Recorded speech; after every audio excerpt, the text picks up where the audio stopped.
നമസ്കാരം എല്ലാ പ്രിയപ്പെട്ട പ്രേക്ഷകർക്കും രാവിലെയുടെ പുതിയൊരു ദിവസത്തിലേക്ക് സ്വാഗതം. പുതിയ പ്രതീക്ഷകളും പുതിയ ചിന്തകളും ഒക്കെയായി നമുക്ക് ഈ ദിവസം തുടങ്ങാം. വലിയ രാഷ്ട്രീയ ചർച്ചകൾ നടക്കുന്നുണ്ട്. ഡൽഹിയിൽ, മണിപ്പൂരിലൊക്കെ തിരക്കിട്ട രാഷ്ട്രീയ ചർച്ചകളാണ് നടക്കുന്നത്. വിശദമായി തന്നെ നമ്മൾ മണിപ്പൂരിലെ രാഷ്ട്രീയ സംഭവ വികാസങ്ങളിലേക്കും ഡൽഹിയിലേക്കും ഒക്കെ പോകും. പക്ഷെ അതിനു മുൻപ് ആദ്യം നമുക്ക് നമ്മുടെ ചുറ്റും നടക്കുന്ന കുറച്ച് കാര്യങ്ങളെക്കുറിച്ച് അറിയാം. നാട്ടിലെന്തുണ്ട്?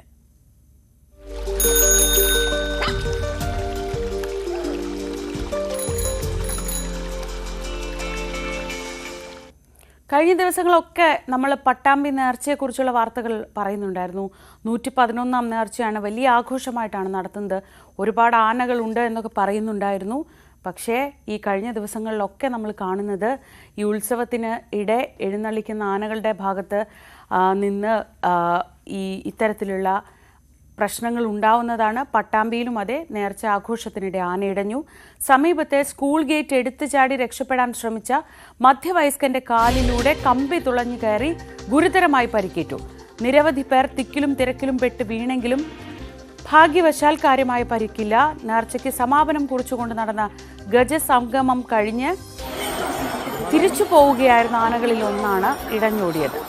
എം വിഷ്ണു വിവരങ്ങളുമായി പട്ടാമ്പിയിൽ നിന്ന്. വിഷ്ണു,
എം വിഷ്ണു വിവരങ്ങളുമായി. വിഷ്ണു, കഴിഞ്ഞ ദിവസം സമാനമായ രീതിയിലാണ് കൂറ്റനാട് നേർച്ച കഴിഞ്ഞ് തിരിച്ചു പോവുകയായിരുന്ന ആന ഇടഞ്ഞ് പാപ്പാനെ കുത്തിക്കൊല്ലുന്ന അവസ്ഥയുണ്ടായി. അതിനുശേഷം ഇതാ പട്ടാമ്പിയിലും വലിയ ആഘോഷമായിട്ട് നടന്നതാണ്. പക്ഷേ അത് അവസാനം ഇങ്ങനെ ഭീതിയിലും ആശങ്കയിലും ഒക്കെ കലേശിക്കുകയാണ് ഉണ്ടായത്. പട്ടാമ്പിയിൽ എന്താണ് സംഭവിച്ചത്? ഈ പരിക്കേറ്റ ആളുടെ നില എങ്ങനെയുണ്ട്? ശ്രീജ, ഇന്നലെയാണ് 111-ാം ക്ഷേത്രപ്രസിദ്ധമായ 111-ാം പട്ടാമ്പി നേർച്ച ഉണ്ടായത്. രാവിലെ മുതൽ തന്നെ ശാന്തമായ രീതിയിൽ സമാധാനപരമായാണ് നേർച്ച നടന്നു പോയിരുന്നത്.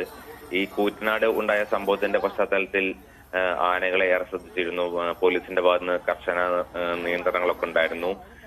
അതേ തുടർന്ന് വൈകുന്നേരം ഘോഷയാത്ര വൈകുന്നേരം ഒരു 5 മണി മുതൽ തുടങ്ങിയ കേരളത്തിലെ പ്രസിദ്ധമായ 40-ൽ പരം ആനകൾ പങ്കെടുത്ത ഘോഷയാത്ര കഴിഞ്ഞ് രാത്രി 10:30 ഗജസംഗമം പട്ടായ ബസ് സ്റ്റാൻഡ് പരിസരത്ത് നടന്ന ഗജസംഗമം കഴിഞ്ഞ് ഈ ആനകൾ തിരിച്ചു പോകുന്നതിനിടയ്ക്കാണ് ഈ അനിഷ്ട സംഭവം ഉണ്ടായത്. പേരൂർ ശിവൻ എന്ന ആനയാണ് ഈ ഗജസംഗമം കഴിഞ്ഞ് മിനിറ്റുകൾക്കുള്ളിൽ പട്ടാമ്പി UP സ്കൂളിന് സമീപം വെച്ചിട്ട് വിരണ്ടോടിയത്. ആന ഒരു 50 മീറ്ററുള്ള വിരണ്ടോടിയുള്ളൂ. എങ്കിൽ തന്നെ ഈ ആന വിരണ്ടോടുന്ന കണ്ട് ജനങ്ങൾ നാലുപാടും 10,000-കണക്കിന് ആളുകളാണ് ഉണ്ടായിരുന്നത്. ഈ സമയോടെ ആളുകൾ ചിതറി ഓടിയപ്പോൾ സമീപത്തെ UP സ്കൂളിന്റെ ഗേറ്റ് ആൾക്കാരെടുത്ത് ഉള്ളിലേക്ക് ചാടി രക്ഷപ്പെടാൻ ശ്രമിക്കുന്നുണ്ട്. മധ്യവയസ്കൻ ഗേറ്റ് എടുത്ത് ചാടുകയും ഗേറ്റിന്റെ അഴിക്കുള്ളിൽ കാല് കുടുങ്ങുകയും കമ്പി കുത്തിക്കേറുകയൊക്കെയാണ് ഉണ്ടായത്. ഇയാളുടെ നില ഗുരുതരമൊന്നുമല്ല, എങ്കിലും ചികിത്സയിലാണ് ആശുപത്രിയിൽ. ഈ സമയം ഫയർഫോഴ്സ് സ്ഥലത്തെത്തി, എലിഫന്റ് സ്ക്വാഡ് സ്ഥലത്തെത്തി ഗേറ്റ് മുറിച്ചുകൊണ്ട് ഇദ്ദേഹത്തിന്റെ കാല് അഴിക്കുള്ളിൽ നിന്ന് പുറത്തെടുത്ത് എത്രയും പെട്ടെന്ന് ഹോസ്പിറ്റലിൽ എത്തിക്കുകയായിരുന്നു. പോലീസും സ്ഥലത്തെത്തി. വൻ പോലീസ് സന്നാഹം ഉണ്ടായിരുന്നു നേർച്ച നിയന്ത്രിക്കാനായിട്ട്. പോലീസും സ്ഥലത്തെത്തിയിരുന്നു. ആന വിരണ്ടോടിയതല്ല. ആന ഒന്ന് തിരിഞ്ഞപ്പോൾ ആളുകൾ പേടിച്ചോടുന്നത് കണ്ട് ആന പേടിച്ചോടിയെന്നാണ് പാപ്പാന്മാർ പ്രസിദ്ധീകരിക്കുന്നത്. ഈ സമയം ആനയുടെ മുകളിൽ 3 പേരുണ്ടായിരുന്നു. എന്നാൽ ആന വിരണ്ടോടിയെങ്കിലും അനിഷ്ട സംഭവം വേറെ വാഹനങ്ങൾ നശിപ്പിക്കുകയോ ആളുകളെ ഉപദ്രവിക്കുകയോ ചെയ്തിട്ടില്ല. ഒരു 50 മീറ്റർ ഓടിയ ശേഷം ആന പാതയോരത്ത് ശാന്തനായി നിൽക്കുകയായിരുന്നു. തുടർന്ന് പാപ്പന്മാർ ആനയെ തളയ്ക്കുകയായിരുന്നു. ശ്രീജ. എം വിഷ്ണുവാണ് വിവരങ്ങൾ നൽകിയത്. കൂറ്റനാട് നേർച്ചയ്ക്കിടെ കഴിഞ്ഞ ആഴ്ചയാണ് പാപ്പാനെ ആന കുത്തിക്കൊന്നത്. അതേ തുടർന്ന് പട്ടാമ്പിയിൽ വലിയ ജാഗ്രതയുണ്ടായിരുന്നു. പക്ഷേ അത് കഴിഞ്ഞ് ഒരാഴ്ചയാവുമ്പോൾ തന്നെ പട്ടാമ്പിയിലും ആന വിരണ്ടോടിയത് കണ്ട് ഭയപ്പെട്ടോടിയ ആൾക്കാണ് ഗുരുതരമായി ഇപ്പോൾ പരിക്കേറ്റത്. മറ്റ് കുറച്ചു പേർക്ക് നിസ്സാരമായ പരിക്കുകളോടെ അവരും ചികിത്സയിലാണ്. എന്തായാലും ശ്രദ്ധിക്കേണ്ട ഒരു കാര്യമാണ്, ഈ വേനൽക്കാലത്ത് ആന ഒരു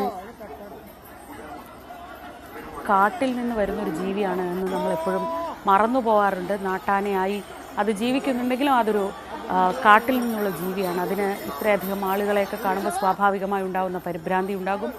അത് പക്ഷേ ചുറ്റും നിൽക്കുന്നവർക്ക് എങ്ങനെ ആണ് അവരുടെ നേർക്ക് എത്തുക എന്നത് അറിഞ്ഞുകൂടാ. അതുകൊണ്ട് തന്നെ ഒരു സുരക്ഷിതമായ അകലമൊക്കെ പാലിച്ച് നിൽക്കുക, കഴിയുന്നത്ര അത്തരം സ്ഥലങ്ങളിൽ സ്വന്തം സുരക്ഷ ശ്രദ്ധിക്കുക എന്നതല്ലാതെ ഒന്നും പറയാനില്ല. ഈ കഴിഞ്ഞ ദിവസങ്ങളിൽ തുടർച്ചയായി ആന വിരണ്ടോടുന്നത് ഇപ്പോൾ പതിവാണ് എന്നത് ഈ സ്ഥിരം വരുന്ന വാർത്തകൾ ശ്രദ്ധിച്ചാൽ മനസ്സിലാവും. കഴിഞ്ഞ ആഴ്ച ഒരാൾക്ക് ജീവൻ നഷ്ടപ്പെട്ടു. എന്തായാലും ഇത്തവണ ആളപായം ഉണ്ടായില്ല എന്നത് മാത്രമാണ് ആശ്വാസം. പക്ഷേ പട്ടാമ്പി നേർച്ചയ്ക്ക് 40-ലധികം ആനകളെയാണ് ഗജസംഗമത്തിന് കൊണ്ടുവന്നത്. അതിൽ പേരൂർ ശിവൻ എന്ന ആന വിരണ്ടോടി, അത് കണ്ട് ഭയന്നോടിയ ആൾക്കാണ് പരിക്കേറ്റത്.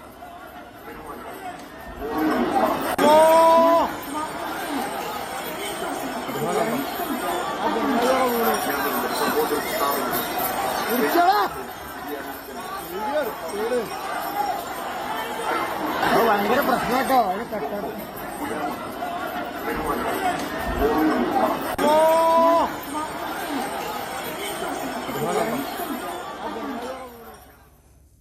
ഇനി മറ്റു വാർത്തകളിലേക്ക് പോകാം. പാതിവില തട്ടിപ്പിൽ കിട്ടിയ പണം സ്വന്തം പേരിൽ സ്ഥാപനങ്ങൾ ഉണ്ടാക്കിയും അനന്തകൃഷ്ണൻ മറിച്ചെന്ന് പോലീസ്. കൊച്ചിയിൽ സോഷ്യൽ ബി എന്ന പേരിലുള്ള സ്വന്തം കമ്പനിയുടെ അക്കൗണ്ടിലേക്കും അനന്തകൃഷ്ണൻ പണം മാറ്റി. മറ്റ് ജില്ലകളിലും അനന്തകൃഷ്ണന് സ്വന്തം സ്ഥാപനങ്ങൾ ഉണ്ടോ എന്ന് പോലീസ് പരിശോധിക്കുകയാണിപ്പോൾ. പാതിവില തട്ടിപ്പിൽ കിട്ടിയ കോടിക്കണക്കിന് രൂപയാണ് സോഷ്യൽ ബിയുടെ അക്കൗണ്ടുകളിലൂടെ മറിച്ചതെന്നാണ് പോലീസ് കണ്ടെത്തൽ. കൊച്ചി ആസ്ഥാനമായി രജിസ്റ്റർ ചെയ്ത സോഷ്യൽ ബി കേന്ദ്രീകരിച്ചും പോലീസ് അന്വേഷണം പുരോഗമിക്കുകയാണ്. അനന്തകൃഷ്ണന്റെയും രാധാകൃഷ്ണൻ എന്ന ആളുടെയും പേരിലാണ് സ്ഥാപനം രൂപീകരിച്ചത്. അനന്തകൃഷ്ണന്റെ അറസ്റ്റിന് പിന്നാലെ സോഷ്യൽ ബിയുടെ ഓഫീസ് പൂട്ടിയ നിലയിലാണ്. എന്നാൽ കോടികളുടെ തട്ടിപ്പ് നടന്നിട്ടും ക്രൈംബ്രാഞ്ച് ഇതുവരെ അന്വേഷണം ഏറ്റെടുത്തിട്ടില്ല. 1 കോടി രൂപയ്ക്ക് മുകളിലുള്ള സാമ്പത്തിക തട്ടിപ്പിൽ ജില്ലാ ക്രൈംബ്രാഞ്ചിന്റെയും 5 കോടി രൂപയ്ക്ക് മുകളിലാണെങ്കിൽ സംസ്ഥാന ക്രൈംബ്രാഞ്ചിന്റെയും സാമ്പത്തിക അന്വേഷണ വിഭാഗം അന്വേഷണ ചുമതല ഏറ്റെടുക്കേണ്ടതാണ്. ക്രൈംബ്രാഞ്ച് അന്വേഷണം ഏറ്റെടുക്കുമെന്ന ധാരണയിൽ ജില്ലകൾ തോറുമുള്ള പോലീസ് അന്വേഷണം കാര്യക്ഷമമല്ലെന്നും പല പരാതികളിലും കേസെടുക്കാൻ പോലും പോലീസ് തയ്യാറാകുന്നില്ലെന്നും പരാതിയുണ്ട്. ന്യൂസ് 18 കൊച്ചി. പാതിവിലയ്ക്ക് ഇരുചക്ര വാഹനങ്ങളും ലാപ്ടോപ്പും തയ്യൽ മെഷീനും ഉൾപ്പെടെ വാഗ്ദാനം ചെയ്ത് നടത്തിയ തട്ടിപ്പിൽ സംസ്ഥാനം ഒട്ടൊക്കും പരാതികൾ ഉയരുകയാണ്. നിലമ്പൂരിൽ പരാതി പ്രളയമാണിപ്പോൾ. ഈ കഴിഞ്ഞ 1-2 ദിവസങ്ങളിൽ ഇതുവരെ 97 പരാതികളാണ് നിലമ്പൂർ പോലീസ് സ്റ്റേഷനിൽ ലഭിച്ചിരിക്കുന്നത്. നിലമ്പൂരിൽ ഓസ്വാൾഡ് ചാരിറ്റബിൾ ട്രസ്റ്റിനെതിരെയാണ് പരാതികളെല്ലാം. പരാതികൾ ഉയർന്നതോടെ ട്രസ്റ്റിന്റെ ചെയർമാൻ ബിനോയ് തോട്ടത്തിൽ ഒളിവിൽ പോയി. പോലീസിന് ലഭിച്ച പരാതികൾ പ്രകാരം ഇതുവരേക്കും 38 ലക്ഷം രൂപയുടെ തട്ടിപ്പാണ് നിലമ്പൂരിൽ നടന്നിട്ടുള്ളത്. ഇരുചക്രവാഹനങ്ങളും ലാപ്ടോപ്പും തയ്യൽ മെഷീനുമെല്ലാം പകുതി വിലയ്ക്ക് ലഭിക്കുമെന്ന് പ്രതീക്ഷിച്ചവരാണ് പണം മുടക്കിയവരിൽ ഏറെയും. ഇതിൽ അധികവും വീട്ടമ്മമാരാണ്. ബിനോയ് പറഞ്ഞ ആളെ ഞങ്ങള് നിരന്തരം വിളിച്ചപ്പോ ഇയാള് ഫോൺ എടുക്കണില്ല. പിറ്റേ ദിവസം രാവിലെ ഞങ്ങൾ പറഞ്ഞ് ഞങ്ങൾ വണ്ടി ഏതായാലും ഞങ്ങൾക്ക് കിട്ടൂല, ഞങ്ങൾക്ക് വണ്ടി ഇനി വേണ്ട, ഞങ്ങൾക്ക് പൈസ മതി എന്ന നിലയ്ക്ക് ഞങ്ങൾ സംസാരിച്ചപ്പോ അയാൾ പറഞ്ഞു ഞമ്മക്കല്ല, ഞാൻ ഇവിടെ നാട്ടിലില്ല, നമ്മൾ എല്ലാരോടും വന്നിട്ട് നമുക്ക് ഒറ്റക്കെട്ടായിട്ട് അനന്തകൃഷ്ണനെതിരെ പരാതി കൊടുക്കാന്ന് പറഞ്ഞു. CSR തട്ടിപ്പ് കേസിലെ മുഖ്യപ്രതി അനന്തകൃഷ്ണനെതിരെയും Oswald charitable trust chairman Binoy തോട്ടത്തിനെതിരെയുമാണ് നിലമ്പൂർ പോലീസ് FIR രജിസ്റ്റർ ചെയ്തിരിക്കുന്നത്. PV അബ്ദുൽ വഹാബ് MP ചെയർമാനായിട്ടുള്ള NGO JSSഉം അനന്തകൃഷ്ണനെതിരെ പരാതി നൽകിയിട്ടുണ്ട്. 40 ലക്ഷം രൂപയാണ് അനന്തകൃഷ്ണന് ഇവർ നൽകിയിട്ടുള്ളത്. ഇത് സംബന്ധിച്ച് JSS ഡയറക്ടർ ഉമ്മർ ഗോയ നിലമ്പൂർ പോലീസിന് നൽകിയ പരാതിയിൽ കേസെടുത്തിട്ടുണ്ട്. ന്യൂസ് 18 മലപ്പുറം. ഏത് ഭാഗത്താണ് ഏറ്റവും കൂടുതൽ തട്ടിപ്പ് നടന്നത് എന്നതാണ് ഇപ്പോൾ ആശങ്ക. പറവൂരിൽ വലിയ രീതിയിൽ ഈ തട്ടിപ്പിന്റെ വല വിരിച്ചിട്ടുണ്ട്. പരാതികളുടെ എണ്ണം ഇനിയും ഉയരാൻ തന്നെയാണ് സാധ്യത. പറവൂരിൽ മാത്രം ഇതുവരെയുള്ള കണക്കനുസരിച്ച് പണം നഷ്ടമായത് 2200 പേർക്കാണ്. ജനസേവാ സമിതി ട്രസ്റ്റ് ഭാരവാഹികളെ വിശ്വസിച്ച് പണം നൽകിയതാണ് ഇതിൽ മിക്കവാറും പേർ. നഷ്ടമായ പണം തിരികെ കിട്ടുമെന്ന പ്രതീക്ഷയിൽ കൈക്കുഞ്ഞുമായി പ്രതിഷേധത്തിനെത്തിയിരിക്കുകയാണ് ചെറായി സ്വദേശിനിയായ ശ്രവണ. തയ്യൽ പഠിക്കുന്നതിനാണ് ജനസേവാ സമിതി ട്രസ്റ്റ് സെക്രട്ടറിയായ CG മേരിയെ ചെറായി സ്വദേശിനി ശ്രവണ പരിചയപ്പെടുന്നത്. അവിടെ നിന്നുമാണ് പാതിവിലയ്ക്ക് സാധനങ്ങൾ കിട്ടുമെന്ന കാര്യം അറിയുന്നതും. 2 വീലർ വാങ്ങണമെന്ന ആഗ്രഹം ഭർത്താവിനെ അറിയിച്ചു. ഇതിനു പിന്നിൽ തട്ടിപ്പുണ്ടാകുമെന്ന് ഭർത്താവ് മുന്നറിയിപ്പ് നൽകി. പക്ഷേ കൂട്ടുകാരിക്ക് 2 വീലർ ലഭിച്ചതോടെ വിശ്വസിച്ചു. മാല പണയം വെച്ച് 62,000 രൂപ ജനസേവാ സമിതി ട്രസ്റ്റിന് കൈമാറി. പിന്നീടാണ് തട്ടിപ്പിനിരയായെന്ന് മനസ്സിലാകുന്നത്. 6 മാസം പ്രായമുള്ള കുഞ്ഞും രോഗബാധിതയായ അമ്മയും. പണം എന്ന് തിരിച്ചു കെട്ടുമെന്നറിയാതെ നിസ്സഹായരായിരിക്കുകയാണ് ഇരുവരും. 62,000 രൂപ കഴിഞ്ഞ ഏപ്രിൽ 8-ാം തീയതി കൊടുത്തിട്ട് ഇവർ ഓരോ ഡേറ്റ് പറയും. ഡേറ്റ് പറഞ്ഞ് കാണാതെ വെച്ചു. അപ്പോൾ പക്ഷേ ഇത് 3 മാസം കഴിഞ്ഞപ്പോൾ കൊച്ചിന് 6 മാസം കഴിഞ്ഞിട്ടും ഈ പൈസയുടെ കാര്യമില്ലല്ലോ. വിളിക്കുമ്പോൾ ഇവർ പറയും തരാതെ ഇപ്പം അടുത്ത മാസം ടോക്കൺ തരാം, അതാണ് ഇതാണ്, ഇനി നിങ്ങളുടെയൊക്കെയെന്ന് പറയും. പിന്നെ കുറേ ദിവസം അങ്ങനെ വിളിച്ച് ഞാൻ ആഴ്ചയിൽ വിളിപ്പിക്കുമായിരുന്നു. വിളിച്ച് കഴിഞ്ഞപ്പോൾ പറഞ്ഞ മരുമോൾ പറഞ്ഞ പേപ്പറിൽ ഇങ്ങനെ കണ്ടല്ലോ, നിങ്ങൾ അതൊന്നും ഓർക്കണ്ട, അതാണ് ഇതാണ്, അതൊരു ഇത് വന്നതാണ് എന്നൊക്കെ പറഞ്ഞു. പിന്നെ പേപ്പറിൽ വരാൻ തുടങ്ങി. പിന്നെ നമ്മൾ ഡെയിലി വിളിച്ചിട്ട് പിന്നെ ഇവർ എടുക്കാതെ അതുവരെക്കൊക്കെ എടുക്കുമായിരുന്നു, സംസാരിക്കുമായിരുന്നു, എടുത്ത് വർത്താനമൊക്കെ പറയുമായിരുന്നു. പൈസ നമ്മയുള്ള കെട്ടുതാലിയും പണയം വെച്ചാണെങ്കിൽ പൈസ കൊടുത്തു. നമുക്ക് അതിനിടയ്ക്ക് ആസ്പത്രി കേസുകളൊക്കെ വന്ന് കാശിന് ഭയങ്കര ടൈറ്റായി എന്ന് വെച്ചാൽ 2,500 രൂപയുടെ സ്കൂൾ ബാഗ് 1000 രൂപയ്ക്ക് ജനസേവാ സമിതി ട്രസ്റ്റിന്റെ നേതൃത്വത്തിൽ നൽകിയിരുന്നു. പറവൂരിൽ മാത്രം 2,200 പേരാണ് പണം നൽകിയത്. 535 പരാതികൾ ലഭിച്ചു. ഈ മാസം 14 മുൻപ് പ്രശ്നങ്ങൾക്ക് പരിഹാരമുണ്ടാകുമെന്ന് പോലീസ് ഉറപ്പ് നൽകിയതായി പരാതിക്കാരുടെ അഭിഭാഷകൻ. മുഴുവൻ പരാതിക്കാരെയും ഒരുമിച്ച് കൂട്ടാന്നുള്ള നമ്മുടെ പ്രധാന ഉദ്ദേശം. 2,200 പേരാണ് പറവൂര് നിയോജകമണ്ഡലത്തിൽ മൊത്തം ഈ ആവശ്യത്തിന് വേണ്ടി പകുതി വിലയ്ക്ക് വാഹനം കിട്ടുന്നുള്ള ആവശ്യത്തിലേക്ക് പരാതി കൊടുത്തിരിക്കുന്നത്. അതിലിപ്പോൾ സ്റ്റേഷനിൽ ഏകദേശം 675 പരാതികൾ കൊടുത്തിട്ടുണ്ട്. ഇനിയും ഒരു 1,500ഓളം പരാതികൾ സ്റ്റേഷനിലേക്ക് വരാൻ കിടക്കുന്നുണ്ട്. അപ്പോൾ അവരെല്ലാവരെയും ഇപ്പം നമുക്ക് പോലീസ് സ്റ്റേഷനിൽ തന്ന ഒരു നിർദ്ദേശം അനുസരിച്ച് ഫെബ്രുവരി 14-ാം തീയതിക്ക് മുമ്പ് അനന്തകൃഷ്ണനുമായിട്ട് ബന്ധപ്പെട്ട ആ കമ്മിറ്റിയും ആ ജനസേവാ ട്രസ്റ്റും എല്ലാം ഉൾപ്പെടെയുള്ളവർ അതിനായിട്ടൊരു തീരുമാനം ഉണ്ടാക്കി തരാമെന്നാണ് നമുക്ക് പറഞ്ഞേക്കുന്നത്. അപ്പോൾ അന്ന് നടന്നില്ലെങ്കിൽ നമ്മളിപ്പോൾ ഒരു ട്രസ്റ്റ് ഇവിടെ ഒരു ഫോറം രൂപീകരിച്ചുകൊണ്ടിരിക്കുകയാണ്. അപ്പോൾ ആ ഫോറം രൂപീകരിച്ചുകൊണ്ട് നമ്മൾ നിയമപരമായിട്ട് സിവിൽ ലിറ്റിഗേഷനായിട്ടും അല്ലാണ്ട് അല്ലാത്ത രീതിയിലുള്ള പ്രതിഷേധ സമരങ്ങളായിട്ട് തന്നെ നമ്മൾ പോകാൻ തീരുമാനിച്ചേക്കുന്നത്. പറവൂരിൽ ഇനിയും പരാതികൾ ഉയരുമെന്നാണ് വിവരം. ന്യൂസ് 18 കൊച്ചി. കൊച്ചിൻ റിഫൈനറിയിലെയും ഹിന്ദുസ്ഥാൻ ഓർഗാനിക് കെമിക്കൽസിലെയും വിഷപ്പുക ശ്വസിച്ച് ജീവിക്കുന്ന അയ്യൻകുഴി നിവാസികൾക്ക് അനുകൂലമായി മലിനീകരണ നിയന്ത്രണ ബോർഡിന്റെ റിപ്പോർട്ട്. സ്ഥലത്ത് വായുവിലും വെള്ളത്തിലും ഗുരുതര രോഗങ്ങൾക്കിടയാക്കുന്ന പദാർത്ഥങ്ങൾ ഉണ്ടെന്നും ഈ ഭാഗത്ത് ശബ്ദ മലിനീകരണം രൂക്ഷമാണെന്നും റിപ്പോർട്ടിൽ പറയുന്നു. അയ്യൻകുഴി നിവാസികൾ നടത്തുന്ന സമരം ഇതിനിടെ 87 ദിവസം പിന്നിട്ടു. അയ്യൻകുഴിയിലെ മലിനീകരണത്തിന്റെ തോത് കണ്ടെത്തി റിപ്പോർട്ട് സമർപ്പിക്കാൻ മലിനീകരണ നിയന്ത്രണ ബോർഡിന് ഹൈക്കോടതി നിർദ്ദേശം നൽകിയിരുന്നു. കഴിഞ്ഞ 30 ദിവസമായി സ്ഥലത്തെ വായുവും വെള്ളവും ശബ്ദവും പരിശോധിച്ചു.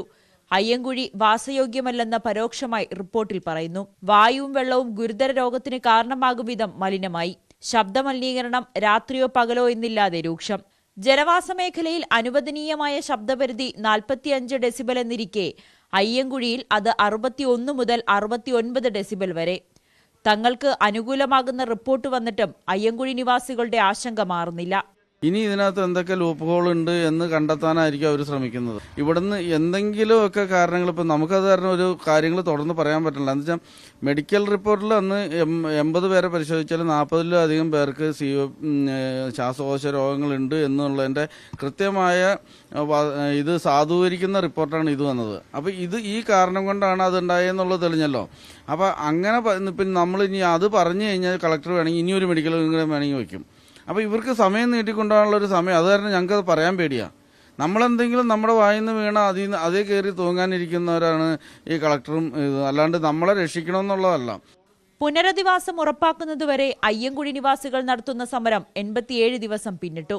കേന്ദ്ര പൊതുമേഖലാ സ്ഥാപനങ്ങളായ കൊച്ചിൻ റിഫൈനറിയുടെയും ഹിന്ദുസ്ഥാൻ ഓർഗാനിക് കെമിക്കൽസിന്റെയും കൂറ്റൻ മതിലുകൾക്കിടയിൽ ഇപ്പോഴും ദുരിതജീവിതം നയിക്കുകയാണ് അയ്യൻകുഴി നിവാസികൾ. ന്യൂസ് 18 കൊച്ചി. തിരുവനന്തപുരം നഗരസഭയുടെ ഭാഗമായ ശ്രീവരാഹം വാർഡിലെ ഉപതെരഞ്ഞെടുപ്പിന് ആഴ്ചകൾ മാത്രം ശേഷിക്കെ പ്രചാരണം സജീവമാക്കുകയാണ് മുന്നണികൾ. ഇടത് തട്ടകമായ മണ്ഡലം തിരിച്ചുപിടിക്കാനുള്ള നീക്കങ്ങളാണ് പ്രമുഖരെ പ്രചാരണത്തിനിറക്കി BJPയും UDFും നടത്തുന്നത്. വരുന്ന 24-ാം തീയതിയാണ് ഉപതെരഞ്ഞെടുപ്പ്. CPI നേതാവും ശ്രീവരാഹം വാർഡ് കൗൺസിലറുമായിരുന്ന വിജയകുമാറിന്റെ മരണത്തെ തുടർന്ന് ഒഴിവുവന്ന സീറ്റിലേക്കാണ് ഉപതെരഞ്ഞെടുപ്പ് നടക്കുന്നത്. കഴിഞ്ഞ തെരഞ്ഞെടുപ്പിൽ ലഭിച്ചതിനേക്കാൾ വോട്ടുകൾ നേടി ജയിക്കാനാകുമെന്ന പ്രതീക്ഷയിലാണ് ഇടത് സ്ഥാനാർത്ഥിയായ V. ഹരികുമാർ. 100% പ്രതീക്ഷയാണ്. ഇടതുപക്ഷ ജനാധിപത്യ മുന്നണിയുടെ പാരമ്പര്യമായിട്ടുള്ള സീറ്റാണ് ശ്രീവരാം വാർഡ്. ആ വാർഡ് ഈ പ്രാവശ്യം വീണ്ടും ശ്രീവരാഹത്തിൻ്റെ ജനങ്ങൾ ഇടതുപക്ഷ ജനാധിപത്യ ജനങ്ങളുടെ കൂടെയാണ്. അവർ ഞങ്ങൾക്ക് വോട്ട് ചെയ്യും, ഞങ്ങളെ വിജയിപ്പിക്കും. ഇപ്പം ഞങ്ങളെല്ലാ നേതാക്കന്മാരും രംഗത്തുണ്ട്. ഞങ്ങൾ സജീവമായിട്ട് ഞങ്ങളുടെ പ്രവർത്തകരെല്ലാവരും ഈ വാർഡിനെ കേന്ദ്രീകരിച്ച് പ്രവർത്തിക്കുന്നുണ്ട്. കഴിഞ്ഞ പ്രാവശ്യത്തെ കണ്ട് വൻപിച്ച ഭൂരിപക്ഷത്തോടെ ഞാൻ വിജയിക്കുമെന്നുള്ള ഉറപ്പാണ്. ശ്രീവരാഹം തിരിച്ചുപിടിക്കാൻ ജില്ലയിലെ മുതിർന്ന നേതാക്കളെ രംഗത്തിറക്കിയാണ് UDFിന്റെ പ്രചാരണം പുരോഗമിക്കുന്നത്. പ്രമുഖ നേതാക്കളെ പ്രചാരണത്തിനെത്തിക്കുന്നതിലൂടെ മുന്നേറ്റമുണ്ടാക്കാനാകുമെന്ന പ്രതീക്ഷയിലാണ് UDF സ്ഥാനാർത്ഥി സുരേഷ് കുമാർ. തീർച്ചയായിട്ടും ഈ ഉപതെരഞ്ഞെടുപ്പിലെ വൻ ഭൂരിപക്ഷത്തോടു കൂടി UDFിനെ വിജയിപ്പിക്കും ഇവിടുത്തെ ജനങ്ങൾ. തീർച്ചയായിട്ടും ജനങ്ങള് ഏത് രീതിയിൽ പ്രതികരിക്കാൻ വേണ്ടി അവസരം കാത്തിരിക്കുന്ന ഈ സമയത്ത് ഇങ്ങനെ ഒരു അവസരം സർക്കാരും കോർപ്പറേഷനും ഉണ്ടാക്കിക്കൊടുത്തതിൽ നമ്മുടെ ജനം സന്തോഷിക്കുകയാണ്. ഈ അവസരം UDFിന് അനുകൂലമായി വരികയും തീർച്ചയായിട്ടും 2020 തദ്ദേശ തെരഞ്ഞെടുപ്പിൽ നേരിയ വോട്ടിന് പരാജയപ്പെട്ട BJP സ്ഥാനാർത്ഥി R. മിനിയും ഇത്തവണ വിജയമുറപ്പിച്ചാണ് പ്രചാരണത്തിനിറങ്ങിയിരിക്കുന്നത്. ഉറപ്പിച്ച് തന്നെയാണ് നമ്മൾ പ്രവർത്തിക്കുന്നത്. ഇത് തന്നെ എല്ലാവരും പറയുന്നത്. അതാണ് സംശയം. മത്സരം കടുത്തതാവും. ഇത്തവണ അങ്ങനെ ഒരു ഞങ്ങളുടെ അനുകൂലമാണ്. അതുപോലെ തന്നെയാണ് ഞങ്ങളുടെ പ്രവർത്തകർ നല്ല ആത്മവിശ്വാസത്തോട് തന്നെയാണ് പ്രവർത്തിക്കുന്നത്. കഴിഞ്ഞ പ്രാവശ്യം നമ്മുടെ കരയോഗത്തിന്റെ സെക്രട്ടറി ആയിരുന്നു. ആ ഒരു ചെറിയ ഒരു ഇതിലാണ് 200 വോട്ടിനാണ് അന്ന് എനിക്ക് സീറ്റ് നഷ്ടപ്പെട്ടത്. അതിന് മുമ്പിലത്തെ തവണ 395 വോട്ടോടുകൂടിയാണ് ഞാൻ ഭൂരിപക്ഷത്തോടു കൂടി തന്നെയാണ് ഞാൻ ജയിച്ചത്. ഉപതെരഞ്ഞെടുപ്പിന് 2 ആഴ്ച മാത്രം ബാക്കി നിൽക്കെ വോട്ടുറപ്പിക്കാനുള്ള ഓട്ടത്തിലാണ് സ്ഥാനാർത്ഥികളും നേതാക്കന്മാരും. ന്യൂസ് 18 തിരുവനന്തപുരം.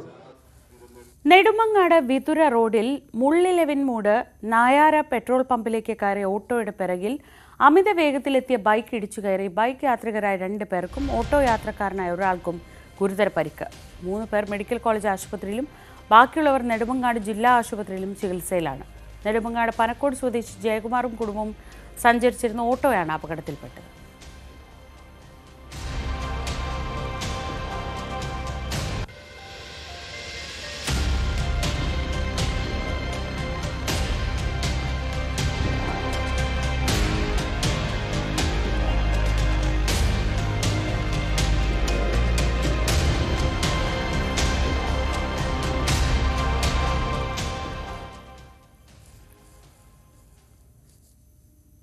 കായംകുളത്ത് വഴിയോര കച്ചവടക്കാരിയെ കബളിപ്പിച്ച വാൻ യാത്രികർക്കായി അന്വേഷണം. കായംകുളം തിരുവല്ല സംസ്ഥാന പാതയിൽ പേരയ്ക്ക കച്ചവടം നടത്തിയിരുന്ന ഷെൽവിയാണ് തട്ടിപ്പിനിരയായത്. സമീപത്തെ CCTV ദൃശ്യങ്ങൾ കേന്ദ്രീകരിച്ച് കായംകുളം പോലീസാണ് അന്വേഷണം നടത്തുന്നത്. കായംകുളം തിരുവല്ല സംസ്ഥാന പാതയിൽ തീർത്ഥം പൊഴിച്ചാലുമൂട് ജംഗ്ഷന് സമീപമാണ് സെൽവി കച്ചവടം ചെയ്തിരുന്നത്. ശനിയാഴ്ച ഉച്ചയ്ക്ക് 1 മണിയോടെ ചുവന്ന ഒമ്നി വാനിലെത്തിയ യുവാക്കൾ ഇവരിൽ നിന്നും പഴവർഗ്ഗങ്ങൾ വാങ്ങിയ ശേഷം പണം നൽകാതെ കടന്നുകളയുകയായിരുന്നു. പേരക്ക, മാങ്ങ, സപ്പോട്ട എന്നിവ ഉൾപ്പെടെ 2000 രൂപയുടെ പഴവർഗ്ഗങ്ങളാണ് യുവാക്കൾ വാങ്ങിയത്. വാനിൽ നിന്നും ഇറങ്ങാതെയാണ് യുവാക്കൾ പഴങ്ങൾ വാങ്ങിയത്. പണം കൈവശമില്ലെന്നും ഓൺലൈനായി നൽകാമെന്നും ഇവർ പറഞ്ഞതോടെ സ്കാനറിന്റെ സ്റ്റാൻഡ് താഴെ നിന്നും സെൽവി എടുക്കുന്ന സമയം കൊണ്ടാണ് ഇവർ വാനുമായി കടന്നുകളഞ്ഞത്. വാനിലെ 2 ആൾക്കാർ വന്ന് സാധനം കേട്ട് പേരക്ക, സപ്പോട്ട, മാമ്പഴം എല്ലാ സാധനം വാങ്ങി പണം കേട്ടதுக்கப்புறம் ஜிபே இருக்குதான்னு கேட்டு ஜிபே கேட்ட இருக்குன்னு சொல்லி எடுத்து காமிக்கிறதுல வண்டி எடுத்துட்டு போய் 2000 രൂപയ്ക്ക് വാങ്ങി. കഴിഞ്ഞ 5 വർഷമായി സെൽവി കായംകുളത്ത് പഴവർഗ്ഗങ്ങൾ കച്ചവടം ചെയ്തു വരികയാണ്. പ്രധാനമായും പേരക്കയാണ് കച്ചവടം ചെയ്യുന്നത്. സീസൺ അനുസരിച്ച് മാമ്പഴം, സപ്പോട്ട, പപ്പായ എന്നിവ കച്ചവടം ചെയ്തു വരികയായിരുന്നു. ഇവരുടെ ആകെ വരുമാന മാർഗമാണ് ഈ കച്ചവടം. തങ്ങൾക്കുണ്ടാകുന്ന ആദ്യത്തെ അനുഭവമാണ് ഇതെന്നും തങ്ങളുടെ 3 ദിവസത്തെ അധ്വാനമാണ് അവർ കവർന്നതെന്നും സെൽവി പറഞ്ഞു. ഇവരെ കബളിപ്പിച്ചു കടന്ന ഒമ്നിക്കാറിന്റെ ദൃശ്യങ്ങൾ സമീപത്തെ CCTVയിൽ നിന്നും ലഭിച്ചിട്ടുണ്ട്. പരാതിയുടെ അടിസ്ഥാനത്തിൽ കായംകുളം പോലീസ് അന്വേഷണം ഊർജിതമാക്കി. ന്യൂസ് 18 കായംകുളം. കൊട്ടാരക്കര വിലങ്ങറ ക്ഷേത്രത്തിലെ തൈപ്പൂയത്തിന് അഴകായി കാവടി ചമയങ്ങൾ ഒരുങ്ങി. ക്ഷേത്രത്തിന് മുന്നിലായി ഒരുക്കിയ പ്രത്യേക പന്തലിൽ 100 കണക്കിന് പീലിക്കാവടികളാണ് നിരത്തിയിരിക്കുന്നത്. പീലിക്കാവടികൾക്ക് പുറമെ അറുമുഖ കാവടികളും ആനച്ചമയങ്ങളും ഒരുക്കിയാണ് കാവടിച്ചമയം ഭക്തർക്ക് ദൃശ്യവിരുന്നൊരുക്കിയത്. കടക്കൽ ദേവീക്ഷേത്രത്തിൽ നിന്നും തൈപ്പൂയ വിളംബര ഘോഷയാത്രയോടെയാണ് ആഘോഷങ്ങൾക്ക് തുടക്കം. ദേവരഥ പൂജയും കാവടി പൂജയും കഴിഞ്ഞതിനു ശേഷമാകും തൈപ്പൂയ ദിനത്തിൽ കാവടിയാട്ടം നടക്കുക എന്ന് ഭാരവാഹികൾ. വരുന്ന മുഴുവൻ ഭക്തജനങ്ങൾക്കും ഭക്ഷണം കൊടുക്കാനുള്ള ക്രമീകരണങ്ങൾ ഏർപ്പെടുത്തിയിട്ടുണ്ട്. എല്ലാവരും എത്തിച്ചേരുന്നതിന് കേരളത്തിലെ കൊല്ലം ജില്ലയിൽപ്പെട്ട ഇതര ജില്ലയിൽപ്പെട്ട KSRTC ഡിപ്പോയിൽ നിന്ന് നിരവധി വാഹനങ്ങൾ സ്പെഷ്യൽ സർവീസായി അയക്കുന്നതിന് ഇവിടുത്തെ ഗതാഗത വകുപ്പ് മന്ത്രിയുടെ ഒരു സഹായത്തോടെ അതിനുള്ള ക്രമീകരണങ്ങളും ദേവസ്വം ഭരണസമിതി മുൻകൈയെടുത്ത് ചെയ്തിട്ടുണ്ട്. ശരീരത്തിൽ ശൂലം തറച്ചുകൊണ്ടുള്ള ആചാരങ്ങൾ ഒഴിവാക്കിയാണ് ക്ഷേത്രത്തിൽ തൈപ്പൂയ ആഘോഷം നടത്തുക. ഉത്സവത്തിനായുള്ള എല്ലാ ഒരുക്കങ്ങളും പൂർത്തിയായതായും ഭരണസമിതി അറിയിച്ചു. ആ കാവടിയാട്ടത്തിലേക്കുള്ള തുടക്കമായിരുന്നു ഇന്നലെ കാവടി ചമയം എന്ന രീതിയിൽ നടന്നത്. പിന്നെ ഇവിടെ വേണ്ടുന്ന ക്രമീകരണങ്ങളെല്ലാം ഒരുക്കിയിട്ടുണ്ട്. അന്നദാനം തന്നെ വലിയ 1 ലക്ഷം പേർക്ക് അന്നദാനം കൊടുക്കുന്ന രീതിയിലുള്ള ക്രമീകരണങ്ങളെല്ലാം ചെയ്തിട്ടുണ്ട്. തൈപ്പൂയ നാളിൽ പുലർച്ചെ ഇണ്ടിളിയപ്പൻ സ്വാമി ക്ഷേത്രത്തിൽ നിന്ന് സുബ്രഹ്മണ്യ സ്വാമി ക്ഷേത്രത്തിലേക്ക് പനിനീർ കാവടിയാട്ടം ഉണ്ടാകും. വിവിധ ക്ഷേത്രങ്ങളിൽ നിന്നെത്തുന്ന ഇളനീർ കാവടികൾക്ക് ശേഷമാകും അഭിഷേകം നടക്കുക. തുടർന്ന് സ്വർണ്ണക്കാവടി, പഞ്ചലോഹ കാവടികളുടെ എഴുന്നള്ളത്തും ദേവരഥ പ്രദക്ഷിണവും നടത്തും. രാത്രി 8-ന് നടക്കുന്ന ഭസ്മക്കാവടിയാട്ടത്തോടെ ഉത്സവം സമാപിക്കും. ന്യൂസ് 18 കൊട്ടാരക്കര. എറണാകുളം ജില്ലാ ലൈബ്രറി കൗൺസിലിന്റെ 2024-25 വർഷത്തെ ജില്ലാ സെമിനാർ കുട്ടമ്പുഴയിൽ നടന്നു. പഞ്ചായത്ത് ടൗൺ ഹാളിൽ നടന്ന സെമിനാർ സംസ്ഥാന library council president doctor KV Kunhikrishnan ഉദ്ഘാടനം ചെയ്തു.